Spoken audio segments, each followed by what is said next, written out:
എവിടെ? അയാളും അയാളുടെ ഭാര്യയും.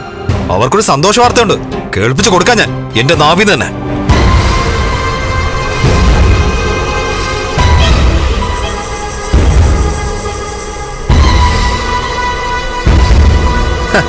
എത്തിയല്ലോ.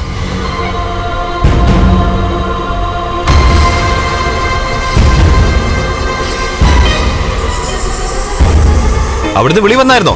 നിങ്ങളുടെ വീട്ടിൽ നിന്ന് ആരെങ്കിലും വിളിച്ചായിരുന്നോ? എന്നെ ആരും വിളിച്ചില്ല. കണ്ണേട്ടന്റെ കറുത്ത കോട്ട് ഇപ്പോഴും ഷെൽഫിന്റെ അകത്ത് ഭദ്രമായിട്ടുണ്ടല്ലോ. അതൊന്നെടുത്ത് അണിയണം. വേറൊന്നിനുമല്ല, ഉടനെ ഒരു ഡിവോഴ്സ് നടക്കും. എന്റെ ഭാര്യ മിക്കവാറും എന്നെ വിട്ടു കളഞ്ഞിട്ട് പോവാനാണ് സാധ്യത. അങ്ങനെയെങ്കിൽ ഏട്ടൻ തന്നെ അത് മുന്നിൽ നിന്ന് നടത്തി തരണം.